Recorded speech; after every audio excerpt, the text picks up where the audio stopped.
ನಮಸ್ಕಾರ ಫ್ರೆಂಡ್ಸ್, ಯುವನಿಧಿ ಅಭ್ಯರ್ಥಿಗಳಿಗೆ ಒಂದು ಇಂಪಾರ್ಟೆಂಟ್ ಅಪ್ಡೇಟ್ ಐತಿ. ಏನಪ್ಪ ಅಂತಂದ್ರೆ ನೋಡೋಣ. ಅದಕ್ಕೂ ಮುಂಚೆ ಯಾರು ನಮ್ಮ ಚಾನಲ್ ಇನ್ನೂ ಸಬ್ಸ್ಕ್ರೈಬ್ ಮಾಡಿಲ್ಲ, ಸಬ್ಸ್ಕ್ರೈಬ್ ಮಾಡ್ಕೊಡ್ರಿ ಮತ್ತು ಬೆಲ್ ಐಕನ್ ಕ್ಲಿಕ್ ಮಾಡಿರಿ. ನಿಮ್ಮ ಫ್ರೆಂಡ್ಸ್ಗೂ ಶೇರ್ ಮಾಡಿರಿ. ನೋಡಿರಿ, 2026-27ರಲ್ಲಿ ಯಾರೆಲ್ಲ ಅಪ್ಲಿಕೇಶನ್ ಹಾಕಿದ್ದೀರಾ ಮತ್ತು ಯಾರೆಲ್ಲ ಇನ್ನೂ ಅಪ್ಲಿಕೇಶನ್ ಹಾಕಿಲ್ಲ, ಅಪ್ಲಿಕೇಶನ್ ಹಾಕ್ರಿ. ಇದಕ್ಕೆ ಲಾಸ್ಟ್ ಡೇಟ್ ಅಂತ ಇಲ್ಲ, ಇದಕ್ಕೆ ಲಾಸ್ಟ್ ಡೇಟ್ ಇಲ್ಲ.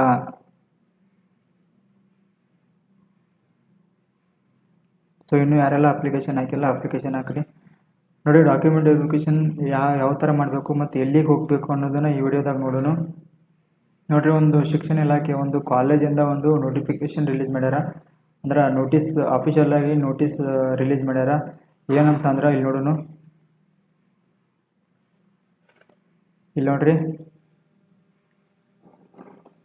ಪ್ರಕಟಣೆ ನೋಡ್ರಿ. ಈ ಮೂಲಕ ಎಲ್ಲ ಅಭ್ಯರ್ಥಿಗಳಿಗೆ ಎಲ್ಲ ಯುವನಿಧಿ ಅಭ್ಯರ್ಥಿಗಳಿಗೆ ತಿಳಿಸುವುದೇನೆಂದರೆ, ಯುವನಿಧಿ ಯೋಜನೆಗೆ ಅಪ್ರೂವ್ ಮಾಡಿಕೊಳ್ಳಲು DDPI ಹಾಗೂ DDPU ಲಾಗಿನ್ ಅನ್ನು ರದ್ದುಪಡಿಸಿದ ಕಾರಣ ಎಲ್ಲ ಯುವನಿಧಿ ಅರ್ಜಿದಾರರು ತಮ್ಮ ದಾಖಲೆಗಳೊಂದಿಗೆ ನೇರವಾಗಿ ಸುವರ್ಣ ವಿಧಾನಸೌಧ ಬೆಳಗಾವಿ ಇಲ್ಲಿಗೆ ಭೇಟಿ ನೀಡಲು ತಿಳಿಸಿದೆ. ನೋಡ್ರಿ, ಲಾಗಿನ್ ಆಗಿ ನೀವೆಲ್ಲ ಏನು ಅಪ್ಲಿಕೇಶನ್ ಹಾಕತ್ತಿರ್ತೀರಲ್ಲ, ಅಪ್ಲಿಕೇಶನ್ ಎಲ್ಲ ಏನು ಡಾಕ್ಯುಮೆಂಟ್ಸ್ ಇದು ಮಾಡತ್ತಿರ್ತೀರಲ್ಲ, ಅದನ್ನ ಲಾಗಿನ್ನ ರದ್ದುಪಡಿಸಿದಾರ. ಸೊ ಅದಕ್ಕೆ ಯಾರೆಲ್ಲ ಅಪ್ಲಿಕೇಶನ್ ಹಾಕಿದ್ದೀರಾ ಅವರೆಲ್ಲನೂ ಬೆಳಗಾವಿಗೆ ಸುವರ್ಣ ವಿಧಾನಸೌಧದಾಗ ಹೋಗ್ಬಿಟ್ಟು ಡಾಕ್ಯುಮೆಂಟ್ ವೆರಿಫಿಕೇಷನ್ ಮಾಡಬೇಕು ಫ್ರೆಂಡ್ಸ್.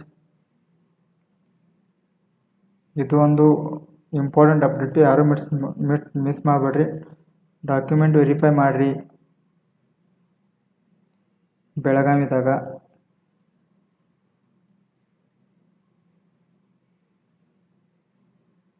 ಮತ್ತು ಯಾವ ಥರ ಎಲ್ಲಿ ಹೋಗಬೇಕು ನಮಗೇನು ಗೊತ್ತಿಲ್ಲ ಅಂತ ಅನ್ನೋರು ಕಮೆಂಟ್ ಮಾಡಿ, ನಾನು ನೆಕ್ಸ್ಟ್ ವೀಡಿಯೋದಾಗ ಹೇಳ್ತೀನಿ ಇನ್ಫಾರ್ಮೇಷನ್ ಕಲೆಕ್ಟ್ ಮಾಡಿಕೊಂಡು. ಇದೇ ರೀತಿ ಅಪ್ಡೇಟ್ಗಳಿಗಾಗಿ ಸಬ್ಸ್ಕ್ರೈಬ್ ಮಾಡಿಕೊಂಡ್ರೆ ಬೆಲ್ ಐಕಾನ್ ಕ್ಲಿಕ್ ಮಾಡಿರಿ.